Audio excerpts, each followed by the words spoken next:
안녕하세요. 시사발전소 신문 읽어주는 남자 신익남 PD입니다. 오늘은 세 가지 소식 준비했습니다. 첫 번째 소식입니다. 국민의힘이 주장하는 박지원 게이트의 치명적 오류라는 제목의 IM피터뉴스 기사 내용입니다. 국민의힘은 고발사주 의혹 사건이 제보자 조성은 전 미래통합당 선대위 부위원장과 박지원 국정원장이 연루됐다며 박지원 게이트라고 주장하고 나섰습니다. 9월 13일 국회에서 열린 대정부 질문에서 권성동 국민의힘 의원은 고발사주로 위장한 국정원장 주도의 대선 개입, 불법 정치공작 사건이다라며 윤석열 죽이기라고 말했습니다. 장제원 윤석열 캠프 종합상황실 총괄실장은 제보자 조성은 씨는 박지원 원장의 정치적 수양딸과 다름이 없다. 그런 두 사람이 이 시점에 만나 무엇을 논의했는지는 삼척동자도 알 수 있다며 두 사람이 이번 사건과 연루돼 있다며 의혹을 제기했습니다. 국민의힘은 국정원장 공관 출입 기록 제출을 요구했고 윤석열 캠프는 조성은 전 부위원장과 박지원 원장을 국정원법, 공직선거법, 정보통신망법 위반 혐의 등으로 공수처에 고발했습니다. 국민의힘과 윤석열 캠프는 고발사주 의혹을 마친 국정원의 선거 개입으로 몰아가려고 하고 있지만 정확한 사실 여부가 드러날수록 오히려 불리해질 수 있습니다. 대한민국 정치부 기자들에게 여야 가리지 않고 가장 인간관계가 넓은 정치인을 꼽으라면 대부분 박지원 국정원장을 말합니다. 특히 박 원장은 방송 패널로도 오랫동안 활동해 아는 기자들도 많고 언론의 속성도 잘 파악하고 있습니다. 장제원 윤석열 캠프 총괄실장은 조성은 전 부위원장을 박지원의 정치적 수양딸이라고 주장하지만 박지원 원장을 잘 아는 사람들은 수많은 인맥 중에 한 명에 불과하다고 말합니다. 박지원 원장은 정치인은 물론이고 기자들과 자주 밥을 먹고 통화도 하기 때문에 조성은 전 부위원장과 유독 친하다고 말하기는 어렵습니다. 국민의힘은 조성은 전 부위원장이 지난 2월에 국정원장 공관에서 식사를 했다며 출입 기록을 요구했습니다. 조성은 전 부위원장이 공관에서 식사를 했을 때 동행한 사람은 국민의힘 당직자입니다. 굳이 공관 출입 기록을 요구하지 않더라도 당시 출입했던 당직자를 불러 자체적으로 조사하면 쉽게 알 수 있습니다. 여당도 아닌 야당 당직자들과 만났기 때문에 오히려 이런 주장은 국민의힘에 불리합니다. 국민의힘은 제보자 조성은 전 부위원장이 고발장을 조작했다는 식으로 몰고 갑니다. 그러나 이미 조 전 부위원장은 지난 4월 3일 고발장을 다운로드했던 휴대전화와 현재 사용하고 있는 휴대전화 모두 공수처에 제출했습니다. 휴대전화는 수사기관에 검증된 포렌식 절차를 마쳤고 손준성 보냄이라고 찍힌 고발장 이미지가 적어도 4월 3일 이전에 생성됐다는 사실도 확인됐습니다. 고발사주 의혹에서 가장 중요한 핵심 중에 하나는 손준성이 손준성 검사가 맞는지 여부입니다.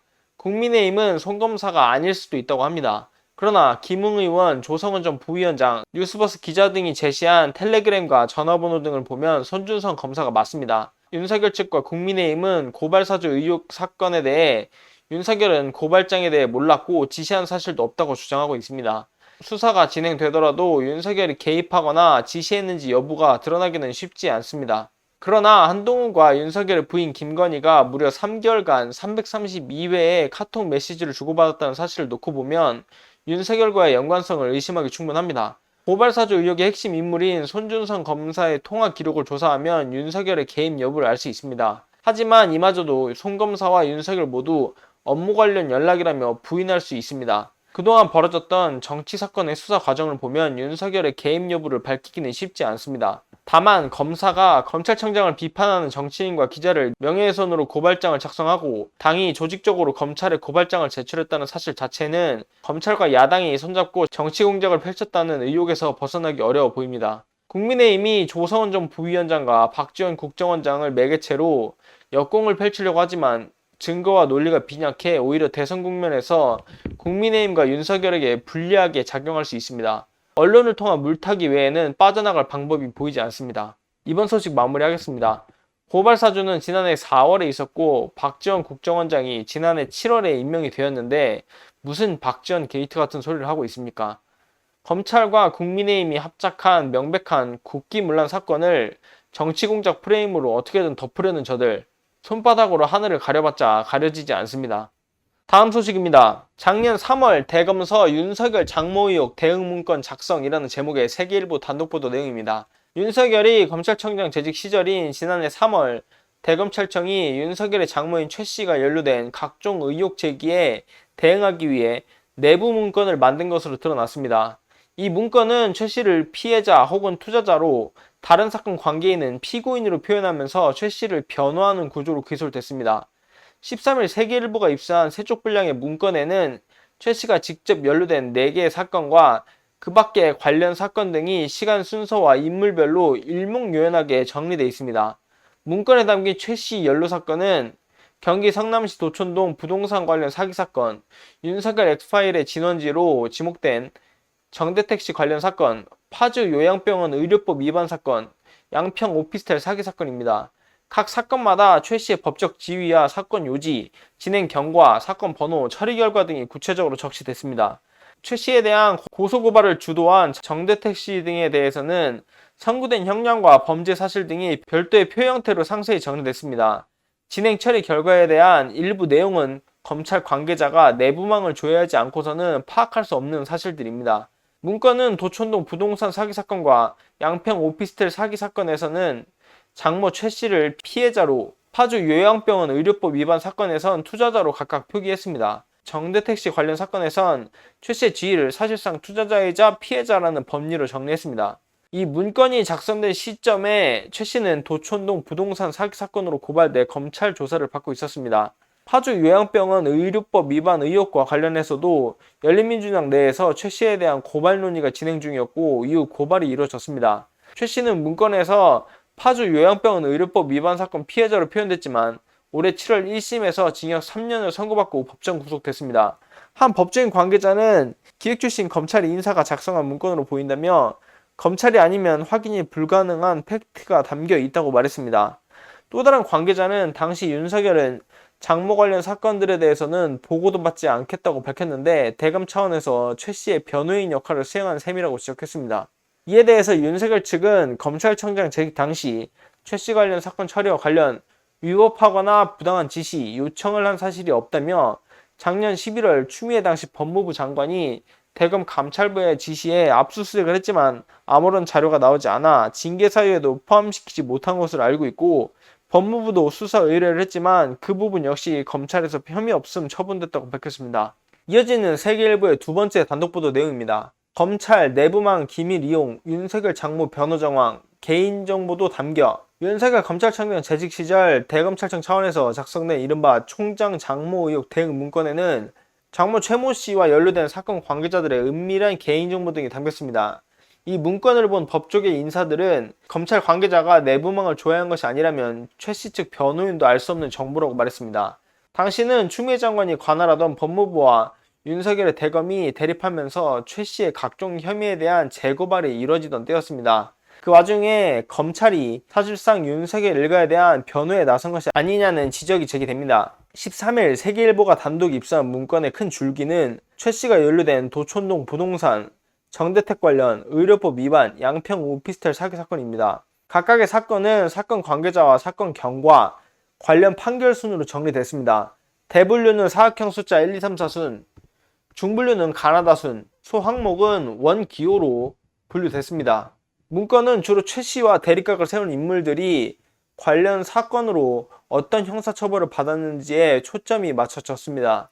사건 경과에는 일시 순으로 사건 발생 시점부터 고소장 접수, 부소, 기소, 심급별 선고 내용이 일목요연하게 나열됐습니다. 관련 판결 항목은 사건 번호와 선고 일시, 주문, 범죄 사실 항목으로 구성돼 한눈에 보기 편하게 요약됐습니다. 사건 관계자들의 실명은 물론이고 서로의 관계에 대한 개인정보도 담겼습니다.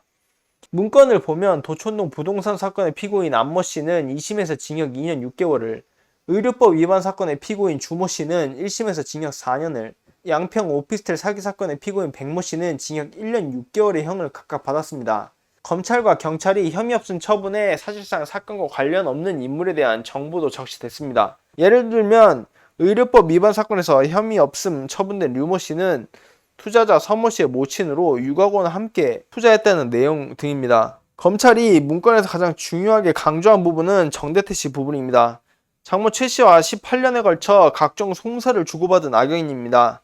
정대택 관련 사건 항목에는 정 씨가 처벌받은 사건 5건을 표로 정리했습니다. 또 사건 경과를 발생 순으로 일시와 함께 적시해 혐의까지 판단했습니다. 최 씨가 양수장금을 대출받으려고 한 저축은행에 정대택 씨가 채권액 152억 원 중 50%는 정대택 몫이다라는 내용 증명 우편물을 발송한 것이 최 씨의 신용을 훼손했다고 반정하는 식입니다. 최 씨의 근저당권부 채권 양수도 관련 약정서를 통해 배당 이익을 정 씨와 최 씨가 균분한다고 작성했다는 부분에는 강요라고 달렸습니다. 법조계 관계자는 누군가에게 설명할 검찰 측 판단으로 보인다고 말했습니다.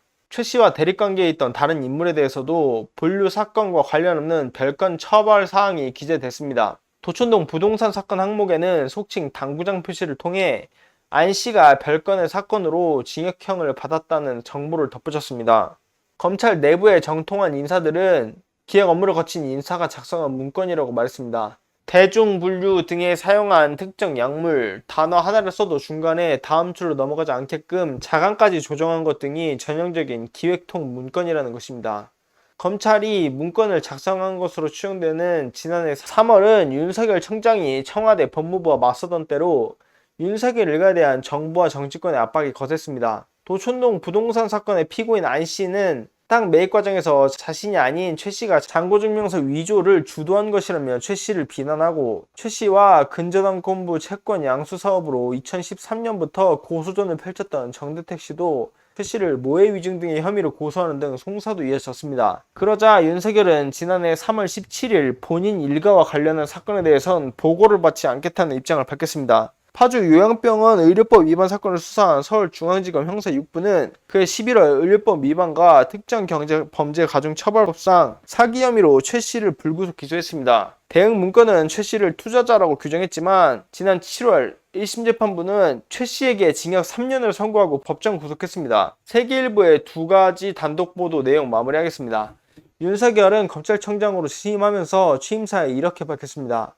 헌법 제1조의 모든 권력이 국민으로부터 나온다고 규정되어 있습니다. 형사, 법 집행은 국민으로부터 부여받은 권력이고 가장 강력한 공권력입니다. 국민으로부터 부여받은 권한이므로 오로지 헌법과 법에 따라 국민을 위해서만 쓰여야 하고 사익이나 특정 세력을 위해 쓰여서는 안 됩니다. 이런 의혹들이 사실이라면 본인의 취임사에서 본인이 밝힌 것과는 정반대로 검찰 권력을 사유화해서 국민을 위한 것이 아닌 오직 본인 가족을 위해서만 그 권한이 쓰였습니다. 정의, 자유, 법치의 수요가 아닌 오직 본인의 영달을 위해서 사람에게 충성하지 않는 것이 아닌 오직 본인과 기득권, 처가에게 충성한다는 것을 여지없이 보여주고 있습니다. 사람이 부끄러움을 모르고 국민의 무서움을 모르면 괴물이 됩니다. 오늘은 여기까지 하겠습니다. 구독과 좋아요, 알림 설정 꼭 부탁드리겠습니다. 고맙습니다.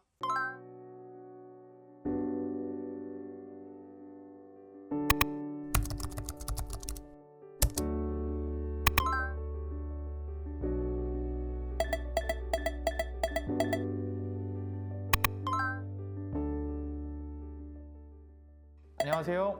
시사발전소 소장 한지입니다. 시사발전소는 진실을 찾는 민주언론으로서의 역할을 다하기 위해서 다양한 방법으로 활동을 이어나가고 있습니다.